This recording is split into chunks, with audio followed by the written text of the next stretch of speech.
আবার আসাম থেকে NRC notice তুফানগঞ্জের বাসরাজা গ্রামের বাসিন্দা মমিনা বিবিকে। নোটিশ পেয়ে চরম উৎকণ্ঠায় দিন কাটাচ্ছেন মমিনা। আজ সশরীরে মমিনা বিবির বাড়িতে গিয়ে তার সঙ্গে কথা বললেন কোচবিহারের তৃণমূল জেলা সভাপতি অভিজিৎ দে ভৌমিক। সেই সাথে সব রকম সাহায্যের আশ্বাস দিলেন মমিনাকে। জানা গেছে, সম্প্রতি মমিনা বিবির কাছে আসাম রাজ্য থেকে এনআরসি সংক্রান্ত একটি নোটিশ আসে। এরপর থেকেই তার পরিবার গভীর দুশ্চিন্তায় ভুগছে। এলাকায় ওই খবর ছড়িয়ে পড়তেই রাজনৈতিক মহলে চাঞ্চল্য সৃষ্টি হয়। তৃণমূল কংগ্রেসের জেলা সভাপতি অভিজিৎ দে ভৌমিক খবর পেয়ে দ্রুত পদক্ষেপ নেন। মমিনা বিবির বাড়িতে পৌঁছে অভিজিৎ দে ভৌমিক মমিনা বিবিকে আশ্বস্ত করে বলেন, আপনাদের ভয় পাওয়ার কোনো কারণ নেই। তৃণমূল কংগ্রেস সবসময় আপনাদের পাশে আছে। আইনি সহায়তা সবসময় সব রকম সহযোগিতা করব আমরা, যাতে আপনাদের কোনো সমস্যা না হয়। অভিজিৎ দে ভৌমিক কেন্দ্রের বিজেপি সরকারের তীব্র সমালোচনা করে বলেন, গত লোকসভা নির্বাচনে বিজেপি কোচবিহারে পরাজিত হয়েছে বলে কোচবিহারবাসীকে এইভাবে হেনস্থা করা হচ্ছে। জেলা সভাপতি বলেন, আসাম সরকার কোচবিহারের বাসিন্দাদের ইচ্ছে করেই হেনস্থা করছে। তিনি বলেন, এনআরসি নামে সাধারণ মানুষকে হয়রানি করা হচ্ছে। এই অমানবিক সিদ্ধান্তের বিরুদ্ধে তৃণমূল কংগ্রেস প্রথম থেকেই প্রতিবাদ জানিয়ে আসছে। আমরা কোনোভাবেই আপনাদের রাজ্যের একজন মানুষকেও দেশ ছাড়া হতে দেব না। তো বাইরের রাজ্যগুলোতে যারা পরিযায়ী শ্রমিক দেখে দেখে যারা সংখ্যালঘু পরিযায়ী শ্রমিক তাদের উপরে টর্চারিংটা বেশি হচ্ছে। দিল্লি, হরিয়ানা, উত্তরপ্রদেশ, গুজরাট সব জায়গায়। এবং এটার তো আমাদের মাননীয় মুখ্যমন্ত্রী দেশ জুড়ে এবং দেশের পার্লামেন্টের ভেতরে আমাদের এমপিরা সব জায়গায় বাংলা জুড়ে এটা আমরা সরব হয়েছি। কুচবিহারকে আসামকে দিয়ে টার্গেট করা হচ্ছে। আসামের হেমন্ত বিশ্ব শর্মা দায়িত্ব নিয়েছে কুচবিহারে, উনি করাচ্ছেন, কিন্তু ওনার কোনো লাভ হবে না। কেউ আর আপনার নোটিশ পেয়ে যাবেও না, সাড়াও দেবে না।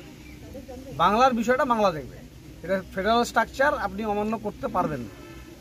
এই যে বিরোধীরা বারবার বলছে যে সবার কাছে নোটিশ যাচ্ছে না, যারা আসামে ছিলেন তাদের কাছেই একমাত্র নোটিশ যাচ্ছে। হ্যাঁ, আসাম তো বাংলাদেশ না, আসামে গেলে নোটিশ আসবে কেন? এই যে ভদ্রমহিলা মমিনা বিবি আসামে 18 বছর বয়সে বিয়ে হয়ে গিয়েছিল এবং তার ফার্স্ট ম্যারেজ 18 বছর বয়সে হয়েছিল। 1 বছর তিনি সংসার করেছেন। তারপরে উনি আবার বাড়িতে ফিরে আসেন, তুফানগঞ্জের শালবাড়ি। এখানে উনি সংসার করছেন। তার ছেলের বয়স আজকে 40 বছর, তার সেকেন্ড ম্যারেজে।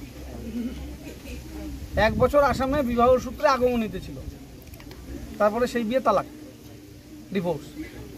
তারপরে তাকে নোটিশ করে পাঠানো হচ্ছে ওই সূত্র ধরে যে তিনি বাংলাদেশ দিয়ে অনুপ্রবেশ করেছেন। মানা যাবে? দাদা, কোচবিহারকে কেন বারংবার টার্গেট করা হচ্ছে? কোচবিহার গত লোকসভা নির্বাচনে তাদের অনুকূলে যায়নি। কোচবিহার জেলায় বিজেপি জানে এখানে কি রেজাল্ট হবে, তার জন্য কোচবিহার দায়িত্ব রাজ্যের নেতাদের বাদ দিয়ে হেমন্ত বিশ্ব শর্মা ঘাড়ে গিয়ে দিয়েছে কেন্দ্রের বিজেপি। তো হেমন্ত বিশ্ব শর্মা কী করেন আসামের থেকে, বাঙালিদেরকে হারাতে পারেন কিনা দেখি। আসাম সরকারের থেকে যাদেরকে নোটিশ পাঠানো হচ্ছে এবং বিরোধী দল বারংবার বলছে থাকুন পাশে এসে, আমরা তো ওটাই চাচ্ছি। পাশে এসে দাঁড়ান, মমিনা বিবির পাশে এসে দাঁড়ান, উত্তম ব্রজবাসীর পাশে এসে দাঁড়ান। মুখ্যমন্ত্রীকে পাশে দাঁড়াতে হচ্ছে।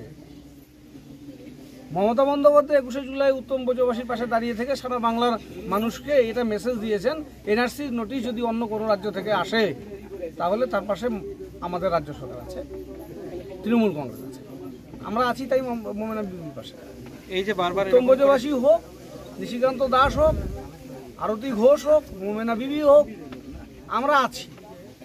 এবং হেমন্ত বিশ্ব শর্মার নোটিশে বাংলার কেউ রেসপন্স করবে।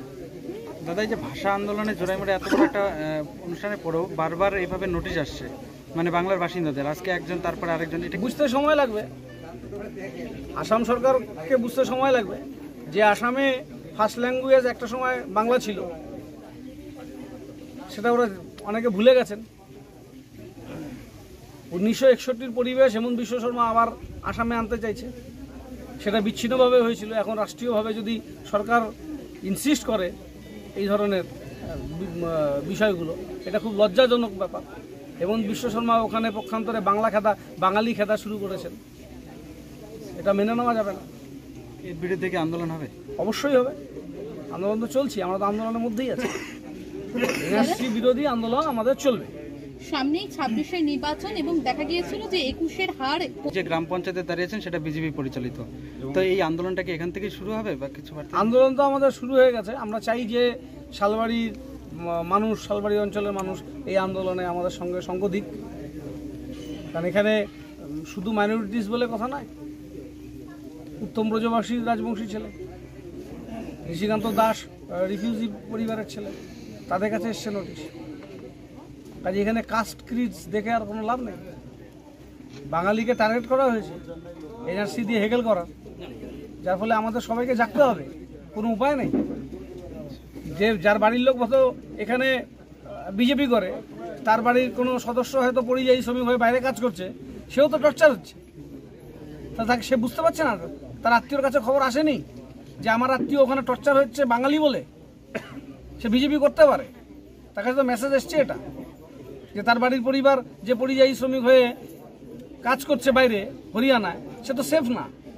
দিল্লিতে তো তার বাড়ির নলের লাইন কেটে দিয়েছে জলের, তার বাড়ি ইলেকট্রিক কানেকশন কেটে দিয়েছে, সে তো খবর পাচ্ছে। শুধু ধর্ম দিয়ে তো হচ্ছে না এটা। ঠিক আছে।